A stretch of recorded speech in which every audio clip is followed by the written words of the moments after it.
மாணிக்கவாசகர் அருளிய திருப்பள்ளி எழுச்சி. அது பழச்சுவைதென அமுதென அறிதற்கு அரிதென எளிதென அமரரும் அறியார். இது அவன் திருவுரு, இவன் அவன். எனவே எங்களை ஆண்டு கொண்டு இங்கு எழுந்தருளும் மதுவளர் பொழில் திரு உத்தரகோச மங்கை உள்ளாய்.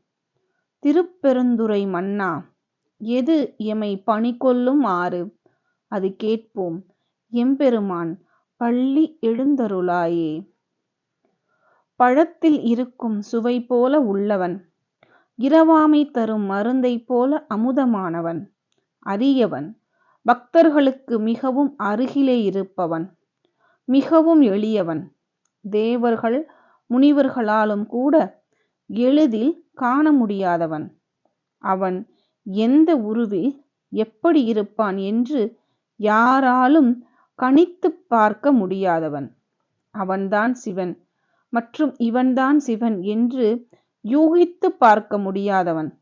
எங்களை ஆட்கொண்டவன், எங்கள் இதயத்தில் குடிகொண்டவன், தேன் சிந்தும் பூக்கள் நிறைந்த பொழில்கள் சூழ்ந்த உத்தர கோசமங்கை திருக்கோவிலில் வாழ்பவன், திருப்பெருந்துறையை ஆள்பவன். எங்களை ஆட்கொள்ளும் விதத்தை உன்னிடம் கேட்டு அறிந்து உனக்கு தொண்டு செய்து கிடப்போம். எம்பெருமானே, தூங்காது எழுந்திருப்பாயாக.